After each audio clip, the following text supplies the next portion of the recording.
Hello dear students. तो पिछले video में हम लोगों ने कनेक्टिव टिश्यू के बारे में पढ़ा था। उसमें दो पॉइंट छूट गए थे। एक ये कॉन्ड्रोसाइट्स था और ये हाइलिन मैट्रिक्स। ये सी पॉइंट है। फिगर सी पॉइंट क्या है? Hyaline cartilage. तो हाइलिन कार्टिलेज जो होता है एक तरह का कार्टिलेज ही है जो टिश्यू है ना। जो कार्टिलेज होता है हमारे ईयर नोज के पास, ट्रैकिया के पास, है ना। तो उस हाइलिन कार्टिलेज में जो मैट्रिक्स होता है, यानी उसका जो लिक्विड पार्ट होता है, उसमें कॉन्ड्रोसाइट्स नाम के सेल्स पाए जाते हैं जो उसके मैट्रिक्स को बनाने में हेल्प करते हैं। साथ में ये हाइलिन मैट्रिक्स उसका मैट्रिक्स है, ठीक ना। और उसी मैट्रिक्स में सेल्स पाए जाते हैं कॉन्ड्रोसाइट्स नाम के, है ना। ये कॉन्ड्रोसाइट सेल्स कार्टिलेज जो है उसका मैट्रिक्स बनाते हैं। ये कॉन्ड्रोसाइट सेल्स हैं और ये हाइलिन मैट्रिक्स है जो लिक्विड मटेरियल होता है जिसमें न्यूट्रिएंट और सारी चीज़ें होती हैं। तो ये छोटा सा टॉपिक छूट गया था। तो चलिए ये ओवर हो गया फाइनली।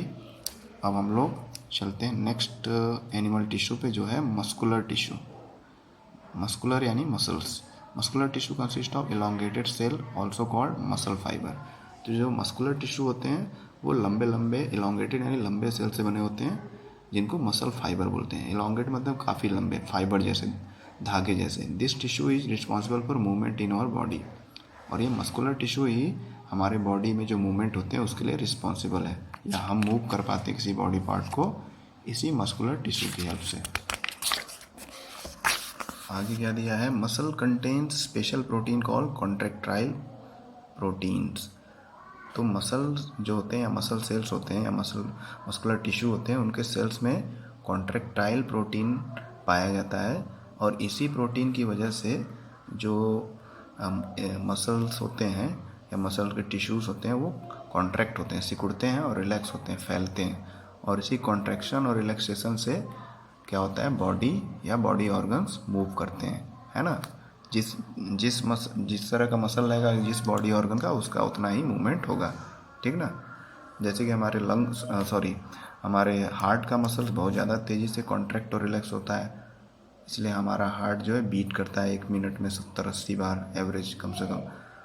तो अलग अलग जगह पे जिस तरह के मसल से हमारा बॉडी का ऑर्गन बना रहेगा, जितना उसका इलास्टिसिटी होगा, यानी जितना वो सिकुड़ सकता है, फैल सकता है जितना फास्ट, उतना ही ज़्यादा उसमें मूवमेंट होगा, ठीक। इसके बाद कुछ पिक्चर्स दिए हुए हैं, picture A, picture B and picture C. तो 1 बाय 1 इनको समझते हैं। पहला पिक्चर जो है, इसमें एक सिलेंड्रिकल शेप का एक पाइप जैसा आप कह सकते हैं, पाइप जैसा है, एग्जैक्टली पाइप तो है नहीं, सिलेंड्रिकल शेप का कोई स्ट्रक्चर दिख रहा है जिसमें न्यूक्लियाई हैं। न्यूक्लियाई मतलब न्यूक्लियस का प्लूरल। जब बहुत सारे न्यूक्लियस हो तो उनको न्यूक्लियाई बोला जाता है। और स्ट्रिएशंस क्या है ये समझते हैं। पहले देख लेते हैं ये क्या है, स्ट्रिएटेड मसल, ठीक ना। स्ट्रिएटेड मसल क्या है इसको बना के देखते हैं, एक रफ डायग्राम बना लेते हैं, उससे समझते हैं। मान लेते हैं ये सिलेंड्रिकल शेप का कोई स्ट्रिएटेड मसल है ना। और इसमें क्या होता है, स्ट्रिएशन पाया जाता है। स्ट्रिएशन मतलब धारियाँ पाई जाती हैं। जैसे जेब्रा होता है उसमें उसके स्किन में धारियाँ होती हैं, ऐसे इन मसल्स को जब इसका सेक्शन बहुत महीन सेक्शन काट करके माइक्रोस्कोप के अंदर देखा जाता है तो कुछ इस तरह का स्ट्रक्चर मिलता है। यानी कहीं डार्क स्पॉट, डार्क बैंड रहेगा तो कहीं लाइट बैंड, है ना, alternate, dark light, dark light, dark light. तो ये एक धारी जैसा दिखता है, एक स्ट्रिप जैसा दिखता है। तो जो डार्क कलर का दिखता है उसको डार्क बैंड बोलते हैं, ठीक है, डार्क बैंड। और जो बीच का एरिया होता है जो लाइट कलर का होता है, यानी बहुत ही हल्का कलर, वो लाइट बैंड उसको बोलते हैं। बैंड जैसा दिखता है, बैंडेज जैसा, alternate light and dark band. तो इसी लाइट और डार्क बैंड के कारण ही इसको स्ट्रिएटेड मसल बोलते हैं। स्ट्रिएशन आता है इसमें, एक स्ट्रिप जैसा दिखता है, धारीदार जैसा दिखता है, ठीक है। अब इसके बारे में थोड़ा अच्छे से पढ़ लेते हैं क्या है ये। तो यही है इसका। और इसमें एक और बात बताना मैं भूल गया, इसमें जो सेल्स होते हैं ये फाइबर जैसे टिश्यूज़ होते हैं, है ना। इसके सेल एकदम फाइबर जैसे होते हैं, पतले पतले महीन जैसे धागे और चिपटे। तो इसमें कई सारे, एक सेल में कई सारे न्यूक्लियस होते हैं, इसलिए मल्टी न्यूक्लिएटेड ये सेल्स होते हैं। इसके सेल्स जो क्या होते हैं, कई सारे न्यूक्लियस होते हैं। एक ही सेल में कई सारे न्यूक्लियस। ऐसे तो जनरली एक सेल में एक ही न्यूक्लियस होता है, लेकिन इस स्ट्रिएटेड मसल्स में जो सेल्स होते हैं मल्टी न्यूक्लिएटेड होते हैं, यानी एक सेल में एक से ज़्यादा कई सारे न्यूक्लियस होते हैं। तो उसके बारे में पढ़ते हैं, स्ट्रिएटेड मसल्स के बारे में। We can move some muscle by conscious will. हम लोग कुछ मसल्स को अपने कॉन्शियस विल से मूव करा सकते हैं। यानी इसका मतलब ये है कि हम लोग अपनी इच्छा शक्ति से हम लोग जैसा चाहें तो मसल्स को मूव करा सकते हैं। Muscles present in our limbs move when we want to them to and stop when we so decide. तो हमारे जो लिम्स हैं, लिम्स का मतलब हमारे हाथ पैर है ना। जैसे बाइसेप होता है, हम लोग हाथ ऊपर करते हैं तो मसल ऊपर का उठ जाता है ना। जैसे डंबल लेकर ऊपर नीचे हाथ करते हैं तो उससे हमारा जो शोल्डर के पास का है फोर हैंड, वो क्या होता है, फूल जाता है, वहाँ के मसल कंट्रैक्ट होते हैं। फिर फैलाते हैं हाथ तो सिंपल हो जाता है, नॉर्मल शेप में आ जाता है। तो ये जो मसल्स किस शेप में चेंज होता है, अपने अपने मतलब मन से हम लोग अगर एक्सरसाइज करेंगे तो उसको पार्टिकुलर एक शेप दे सकते हैं। अपने हाथ और पैरों में ट्राइसेप मसल्स होते हैं और हाथों में बाइसेप मसल्स होते हैं। तो जब चाहें हम इनके मसल्स को क्या कर सकते हैं, अपने विल से मूव करा सकते हैं, है ना। हाथों के मूवमेंट से इसको मसल्स को इधर उधर मूव करा सकते हैं, और पैरों को भी इसी तरह। Such muscles are called voluntary muscle. Voluntary मतलब अपने मन से, हम लोग जब चाहें। जैसे वॉलंटियर बना है एक वर्ड ना, वॉलंटियर मतलब अपने मन से जो सेवा करने के लिए आगे आए तो उसको वॉलंटियर बोलते हैं। उसी से बना है वॉलंटरी। वॉलंटरी मतलब अपनी इच्छा से, जब हम लोग चाहेंगे, जब एक्सरसाइज करेंगे तो इन मसल्स को मूव करा सकते हैं, इनमें मूवमेंट ला सकते हैं, इनके शेप में चेंज ला सकते हैं एक्सरसाइज करके और जिम में जाकर, है ना। तो इनको स्ट्रेटेड मसल्स को वॉलंटरी मसल भी बोला जाता है। यानी ये हमारे कंट्रोल में होते हैं। हम लोग अगर जैसा उसको एक्सरसाइज करके शेप देना चाहेंगे, मूवमेंट करना चाहेंगे तो वो ऐसा हो जाता है। ये नहीं कि ये अपने आप शेप साइज चेंज करता है। फिर these muscles are also called skeletal muscle. और स्ट्रेटेड मसल्स को, ये जो स्ट्रेटेड मसल है इसको ध्यान से देखिए, स्ट्रेशन है dark band light band, dark band light band. तो स्ट्रेटेड मसल्स को स्केलेटल मसल भी बोलते हैं, क्योंकि ये मसल्स हड्डियों से, बोन से जुड़े होते हैं, ठीक है। और मसल जो बोन से जुड़ा होता है, किससे जुड़ा होता है, टेंडन की हेल्प से। अभी हम लोग पिछले पेज पे पढ़े थे, पिछले वीडियो में, कि जो टेंडन एक तरह का कनेक्टिव टिश्यू है, वो मसल को क्या, बोन से जोड़ता है। तो उसी की हेल्प से ये स्ट्रेटेड मसल्स बोन से हमारे जुड़े होते हैं, ठीक है। और जब ये हमारे बॉडी के मूवमेंट में हेल्प करते हैं। Under microscope these muscles show alternate light and dark band. तो जब माइक्रोस्कोप में हम लोग स्टेन अप्रोप्रिएटली, यानी जब इसके मसल को एक थिन सेक्शन लेंगे और स्टेन करेंगे, यानी पार्टिकुलर केमिकल से इसको कलर करेंगे और फिर माइक्रोस्कोप के अंदर देखेंगे, तब हमको लाइट और डार्क बैंड दिखेंगे, धारीदार लाइट और डार्क बैंड दिखेंगे। तो अल्टरनेट लाइट डार्क कलर जो दिखता है वो स्ट्रिएशन कहलाता है, धारीदार, जिसको हिंदी में बोलते हैं हम लोग। As a result they are also called striated muscles. इसीलिए इनको स्ट्रिएटेड मसल्स भी बोला जाता है और इनको स्केलेटल मसल भी बोला जाता है, क्योंकि ये मसल्स हड्डियों से, स्केलेटन से हमारे जुड़े रहते हैं with the help of tendon connective tissue, ठीक ना। और the cells of this tissue are long. इस जो सेल्स हैं इसके टिश्यू के, वो लंबे लंबे होते हैं, है ना, काफ़ी लंबे होते हैं, सिलेंड्रिकल होते हैं। सिलेंड्रिकल जैसा आप देख रहे हैं, लंबे आकार के सिलेंड्रिकल शेप के होते हैं। अनब्रांच्ड होते हैं, इसमें कोई ब्रांचिंग नहीं होता है, जैसे यहाँ पे कोई ब्रांचिंग, साइड से कोई ब्रांचिंग नहीं निकला है। सिलेंड्रिकल आकार के लंबे लंबे होते हैं और मल्टी न्यूक्लिएटेड होते हैं, यानी एक ही सेल में कई सारे न्यूक्लियस पाए जाते हैं। तो न्यूक्लियस का प्लूरल क्या होता है, न्यूक्लियाई, जो यहाँ पे लिखा हुआ है, क्योंकि यहाँ पे कई सारे न्यूक्लियस पाए जाते हैं। फिर movement of food in the alimentary canal और the contraction and relaxation of the blood vessel are involuntary movement. तो हमारे जो एलिमेंट्री कैनाल है, एलिमेंट्री कैनाल कहाँ स्टार्ट होता है, हमारे माउथ से लेकर एंड तक, एनस तक। तो ये एलिमेंट्री कैनाल के सारे एक लंबा ट्यूबुलर स्ट्रक्चर होता है, लगभग 7 से 5 मीटर तक का लंबा होता है, 7 से 7.5 मीटर लंबा होता है। तो ये एलिमेंट्री कैनाल जो है, ये ट्यूब लाइक स्ट्रक्चर जो है माउथ से स्टार्ट होता है, उसमें फूड का मूवमेंट होता है ना। जो ईसोफेगस है हमारा फूड पाइप, तो हम लोग जब खाना मुंह में खाते हैं, चबाते हैं, फिर वो खाना फूड पाइप में जाता है, और फूड पाइप में फिर फूड पाइप क्या होता है, मस्कुलर होता है ना। और वो फूड पाइप स्क्वैमस एपिथेलियम से बना होता है, हम लोग पढ़े थे पिछले वीडियो में। तो वो एपिथेलियम टिश्यू जब कॉन्ट्रैक्ट होता है, सिकुड़ता है, फैलता है, और उसकी वजह से क्या होता है, इनवॉलंटरी मूवमेंट होता है। और ये जो मूवमेंट है इनवॉलंटरी है, ये हम लोग कंट्रोल नहीं कर सकते हैं, यानी अपने सोच के आधार पे या अपने विल पे इसको कंट्रोल नहीं कर सकते। जब हम लोग खाना खाते हैं तो मुंह चबाते हैं अपने विल से, मुंह से मतलब खाना चबाते हैं, दांत से चबाते हैं, क्रश करते हैं खाने को, लेकिन उसके बाद जब चबाने के बाद निगल लेते हैं तो बाकी का काम इनवॉलंटरी होता है। इनवॉलंटरी मतलब उसमें हमारा कंट्रोल नहीं होता, हम लोग जो चाहते हैं वैसे नहीं होता है। फिर खाना फूड पाइप में जाता है, फूड पाइप सिकुड़ता है, कंट्रैक्ट होता है, फिर फैलता है। तो ऐसे सिकुड़ते फैलते जो ट्यूबुलर स्ट्रक्चर होता है फूड पाइप का, वो खाने को अल्टीमेटली कहाँ पहुँचा देता है, स्टमक में, ठीक है। और ये फूड पाइप में जो ब्लड वेसल वगैरह भी रहते हैं, है ना, ब्लड का सप्लाई उसमें रहता है। We can't really start them और stop them simply by wanting to do so. और इस तरह का जो मूवमेंट है, खाने का जो मूवमेंट हो रहा है फूड पाइप के थ्रू या एलिमेंट्री कैनाल के थ्रू, ये हम लोग ना स्टार्ट कर सकते हैं ना इसको एंड कर सकते हैं, क्योंकि ये हमारे कंट्रोल में नहीं होता। ये इनवॉलंटरी मूवमेंट है। वॉलंटरी मूवमेंट क्या होता है, जो हम लोग पैरों से चल रहे हैं, हाथों से पकड़ रहे हैं कुछ चीज़ या एक्सरसाइज कर रहे हैं, ये सब जो हमारी इच्छा से मसल्स मूव कर रहे हैं वो वॉलंटरी होता है। लेकिन यहाँ जो फूड का मूवमेंट हो रहा है हमारे बॉडी के अंदर, जो खाना आगे बढ़ रहा है, वो इनवॉलंटरी है, हमारी इच्छा के बगैर वो हो रहा है। स्मूथ मसल और इनवॉलंटरी मसल कंट्रोल सच मूवमेंट्स।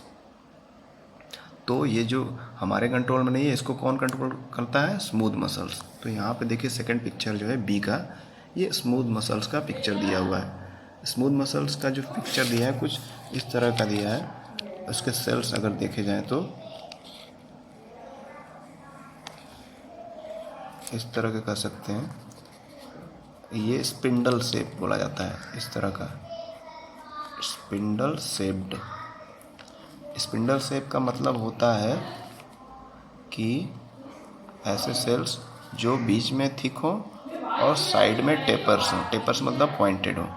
तो इस तरह के आकार के जो सेल्स होते हैं उनको स्पिंडल शेप बोला जाता है। और इसी तरह के सेल से बना होता है हमारा स्मूथ मसल्स, ठीक है। तो देखिए कई सारे स्पिंडल शेप के मसल सेल्स हैं यहाँ पर, उनके एक सेल में एक ही न्यूक्लियस है, ये मल्टी न्यूक्लिएटेड नहीं है। तो इसी तरह के स्मूथ मसल सेल्स या स्मूथ मसल टिश्यू जो है कहाँ पाए जाते हैं, हमारे फूड पाइप में या इंटरनल पार्ट्स में, और वही ये सब कंट्रोल करते हैं खाने का मूवमेंट अंदर। They are also found in the iris of the eyes. ये कहाँ पाए जाते हैं और कहाँ पाए जाते हैं, मान लीजिए फूड पाइप में तो एलिमेंट्री कैनाल में तो पाए जाते हैं, हमारे इरिस में, हमारे आँख का जो इरिस पार्ट है वहाँ भी ये पाए जाते हैं। यूरेटर जहाँ से किडनी में से जो इम्प्योरिटी होती है, जो यूरिन होता है, यूरेटर के थ्रू यूरिनरी ब्लैडर में आता है। तो ये यूरेटर जो होता है, एक मिनट में बता दूँ, शायद आप भुला गए हो। तो ये बीन शेप का किडनी हो गया, थोड़ा रफ डायग्राम है, और ये हो गया यूरेटर। तो किडनी से प्यूरिफिकेशन होता है ब्लड का, प्यूरिफाइड ब्लड वापस चला जाता है, और इम्प्योरिटी जो यूरिन है इसमें वो यूरेटर, ये यूरेटर है, इस ट्यूब लाइक स्ट्रक्चर को यूरेटर बोलते हैं। यूरेटर से ये आ जाता है यूरिनरी ब्लैडर में, इकट्ठा होता है और फिर बाहर रिमूव होता है बॉडी से यूरेथ्रा के थ्रू, ठीक ना। तो ये यूरेटर जो है ट्यूब लाइक स्ट्रक्चर, ये किसका बना होता है, स्मूथ मसल्स का, यानी इनवॉलंटरी मसल्स का, जिस पे हमारा कंट्रोल ना हो, वो अपने आप कंट्रोल में वर्क करते हैं। फिर ब्रोंकाई क्या होता है, या ब्रोंची भी कुछ लोग प्रोनाउंस करते हैं। ब्रोंकाई का मतलब है जैसे हमारा लंग्स होता है, फेफड़े थोड़ा टेढ़ा मेढ़ा फिगर बना देते हैं, ठीक है। तो मान लीजिए 2 लंग्स हैं और यहाँ पे हमारा लैरिंग्स है और ये ट्रैकिया, यानी ट्रैकिया।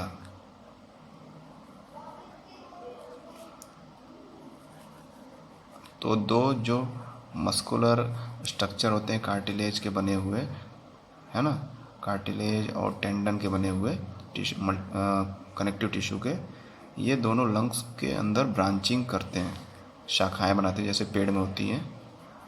तो ये जब बाहर रहता है लंग्स के तो इसको ट्रैकिया बोलते हैं, ठीक ना, ट्रैकिया। और जैसे ही ये लंग्स के इंटर कर जाता है अंदर तो इसी की ब्रांचिंग को, मेन ट्रैकिया की ब्रांचिंग को क्या बोलते हैं, ब्रोंकाई।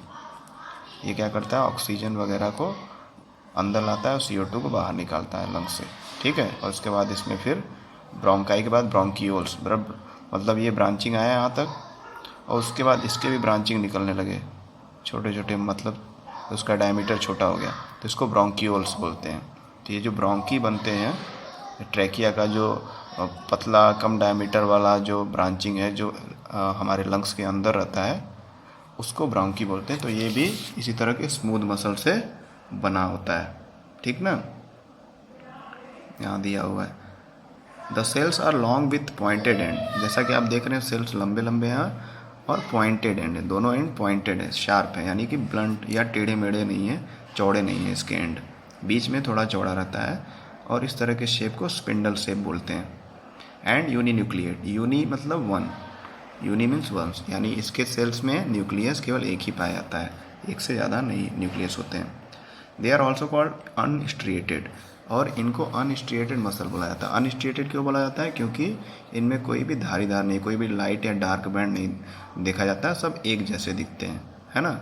जबकि यहाँ पर स्ट्रिएटेड मसल्स में अब हम लोग अच्छे से इसका सेक्शन देखेंगे और अच्छे से इसका स्टेनिंग करेंगे तो हम लोग क्लियरली देख पाएंगे कि लाइट और डार्क कलर के धारियाँ दिखती हैं, स्ट्रिएशन दिखता है, जबकि इसमें नहीं दिखता है। दैट्स वाई इनको अनस्ट्रिएटेड मसल्स बोला जाता है।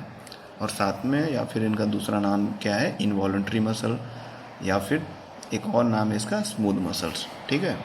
तो 3 तरह के इसके नाम है बेस्ड ऑन इट्स प्रॉपर्टी, जैसी इसकी प्रॉपर्टी है उसके आधार पर। ये देखिए वही पूछा है, why would they be called what that, unstriated इनको क्यों बोला जाता है, क्यों, क्योंकि इस पर कोई भी लाइट और डार्क बैंड नहीं देखने को मिलते हैं। फिर अगला क्या है, the muscles of the heart show rhythmic contraction and relaxation throughout the life, these involuntary muscles are called cardiac muscles. जो हमारे हार्ट के मसल्स हैं, ये देखिए एक पिक्चर पहले हम लोग पढ़ लेते हैं। तो हमारे हार्ट के जो मसल है वो रिदमिक कॉन्ट्रैक्शन और रिलैक्सेशन करते हैं। रिदमिक मतलब एक सही समय के अनुसार सिकुड़ते हैं और फैलते हैं इसके मसल्स। रिदमिक मतलब एक रिदम से, है ना, एक निश्चित समय में सिकुड़ता है इसका मसल और एक निश्चित समय के बाद फैल जाता है। तो एक रिदमिक कॉन्ट्रैक्शन और रिलैक्सेशन होता है इनके मसल में। इस तरह के मसल से हार्ट हमारा बना होता है, हमारा हृदय बना होता है। थ्रू आउट लाइफ, ये पूरी ज़िंदगी भर चलता है जब तक इंसान जिंदा रहता है ना, क्योंकि हमारा हार्ट हमेशा पल्प करता रहता है या फिर क्या करता रहता है कि पंप करता रहता है, बीट करता रहता है, और रिदमिक वे में, एक सही क्रम में। ये नहीं कि बहुत कभी कभी एक थोड़ा सा एबनॉर्मल कंडीशन, बीमार हो जाते हैं तो ये इसका रिदम थोड़ा सा बिगड़ जाता है, बहुत तेज़ी से हार्ट बीट हो जाता है। अदरवाइज ओवरऑल लाइफ टाइम ये एक सही क्रम से, सही समय से कॉन्ट्रैक्ट और रिलैक्स होता है। These involuntary muscles are called cardiac muscle. अब देखिए ये हार्ट का जो मसल है इसको भी इनवॉलंटरी बोलेंगे, क्योंकि ये हार्ट हमारा सिकुड़ता है, फैलता है, जो हमारा हृदय जो पंप करता है, धड़कता है हृदय, ये क्या होता है, इनवॉलंटरी एक्शन है। इस पर हमारा कोई कंट्रोल नहीं है। ये नहीं कि हम लोग चाहें कि हमारा हार्ट 1 मिनट में 20 बार ही केवल धड़के, तो ऐसा नहीं हो सकता है ना। तो ये इसका मूवमेंट जो है हमारे कंट्रोल में नहीं है। दैट्स वाई इसको भी कार्डियक, जो हार्ट के मसल्स हैं उनको भी इनवॉलंटरी मसल बोला जाता है। जिस तरह से ये स्मूथ मसल थे इनको भी इनवॉलंटरी बोला जा रहा था, ठीक है। और ये जो इनवॉलंटरी मसल है हार्ट का कवरिंग बनाते हैं, हार्ट का पूरा लेयर बनाते हैं, उसको कार्डियक मसल बोलते हैं, ठीक है ना। एक पार्टिकुलर नाम दिया गया है, ये कार्डियक मसल का ही देखिए डायग्राम है। और इसको भी इसका सेक्शन काट के देखा गया है माइक्रोस्कोप के अंदर, तो स्ट्रिएशंस दिखता है, यानी धारीदार दिखता है इसमें, यानी इसमें बैंड जैसे स्ट्रक्चर दिखते हैं, हल्के मतलब कुछ डार्क कुछ और हल्के कलर के स्ट्रिएशंस दिखते हैं। साथ में न्यूक्लियाई, ढेर सारे न्यूक्लियस दिखते हैं, यानी इसमें जो सेल्स होते हैं एक एक सेल में कई सारे न्यूक्लियस होते हैं, है ना। यूनी न्यूक्लिएट नहीं होता है, ये मल्टी न्यूक्लिएट होता है, यानी एक सेल में कई सारे न्यूक्लियस होते हैं इस कार्डियक मसल्स के टाइप में। और क्या दिख रहा है इसमें, अगर हम लोग स्ट्रिएटेड मसल से कंपेयर करें, ये सिलेंड्रिकल शेप का होता है, कोई इसमें ब्रांचिंग कहीं से शाखा नहीं निकली है, ब्रांचिंग टाइप का नहीं है। जबकि यहाँ पे आप देखेंगे तो यहाँ पे क्या है, ब्रांचिंग है। एक जो है सिलेंड्रिकल शेप का है, उससे ब्रांच दूसरे से जुड़ा हुआ है, तो यहाँ ब्रांचिंग है। मल्टी न्यूक्लिएट है, ये भी मल्टी न्यूक्लिएट था लेकिन इसमें ब्रांचिंग नहीं थी, इसमें स्ट्रिएटेड मसल में यहाँ ब्रांचिंग है। और स्ट्रिएशन या इसमें भी धारीदार दिखता है ऑब्जर्वेशन माइक्रोस्कोप के अंदर, और इसमें भी धारीदार दिखता है। इसमें काफ़ी क्लियर कट दिखता है, लाइट और डार्क बैंड, इसमें उतना नहीं दिखता है, लेकिन फिर भी इसमें स्ट्रिएशन दिखता है, धारीदार दिखता है ना। तो ये कार्डियक मसल है, सी वाला। तो इस तरह से हार्ट के मसल के बारे में हम लोग पढ़ लिए कि ये रिदमिक कॉन्ट्रैक्शन रिलैक्सेशन करता है, एक निश्चित समय पर धड़कता है, यानी हमारे हार्ट के मसल सिकुड़ता और फैलता है, उसी से हमारा हार्ट बीट क्रिएट होता है, ठीक। और इसके मसल्स के सेल क्या होते हैं, सिलेंड्रिकल हैं, देख रहे हैं आप, सिलेंड्रिकल शेप के लगभग होते हैं, ब्रांच्ड होते हैं, ब्रांचिंग होती हैं, शाखाओं की तरह एक दूसरे से कनेक्टेड होते हैं, ब्रांच्ड होते हैं, और यूनी न्यूक्लिएट होते हैं। सॉरी, मैंने इसको मल्टी न्यूक्लिएट बोल दिया था, ये यूनी न्यूक्लिएट होते हैं, यानी एक सेल में एक ही न्यूक्लियस होता है। केवल स्ट्रिएटेड मसल्स में क्या होता है, मल्टी न्यूक्लिएट होता है, यहाँ पर एक सेल में कई सारे न्यूक्लियस होते हैं। लेकिन उसके बाद जो अदर दो मसल सेल हैं, मसल टिश्यू हैं, जैसे कि ये स्मूथ मसल्स का, इसमें भी यूनी न्यूक्लिएट होता है, एक सेल में एक ही न्यूक्लियस। और कार्डियक मसल, हमारा जो हृदय में मसल्स पाए जाते हैं, हार्ट में मसल पाए जाते हैं, वो भी यूनी न्यूक्लिएट होता है, यानी एक सेल में एक ही न्यूक्लियस होता है, एक से ज़्यादा नहीं, ठीक। Compare the structure of different types of muscular tissue. Note down their shape, number of nuclei and position of the nuclei within the cell in the table. तो यहाँ पर कॉम्परेटिव स्टडी आप एक कर सकते हैं एक्टिविटी में कि शेप कैसा है, स्ट्रेटेड मसल का, सिलेंड्रिकल है, स्मूथ मसल का स्पिंडल शेप है, कार्डियक का भी किस तरह का है, सिलेंड्रिकल ही है ना। नंबर ऑफ न्यूक्लियाई इसमें मल्टी न्यूक्लिएट होते हैं, स्ट्रेटेड मसल में एक सेल में कई सारे न्यूक्लियस होते हैं, स्मूथ मसल में यूनी न्यूक्लिएट, एक सेल में एक ही न्यूक्लियस होता है, कार्डियक में भी यूनी न्यूक्लिएट, एक सेल में एक ही न्यूक्लियस होता है। पोजीशन ऑफ द न्यूक्लियाई, तो इसमें क्या होता है, न्यूक्लियाई का पोजीशन सेंट्रल नहीं होता है ना, यानी सेंटर में नहीं होता है सेल के। स्मूथ मसल में आप देख रहे हैं एकदम सेंटर के आसपास ही दिखता है न्यूक्लियस, और कार्डियक में भी वही होता है कि न्यूक्लियस ऑलमोस्ट सेंटर में था, लेकिन सेंटर के पास नहीं रहता है। लेकिन स्मूथ मसल में क्लियरली हम लोग ऑब्जर्व कर पाते हैं माइक्रोस्कोप में कि सेंटर में न्यूक्लियस है। अब लास्ट टॉपिक हमारा है नर्वस टिश्यू, ये हम लोग नेक्स्ट डे पढ़ेंगे। Okay, thank you.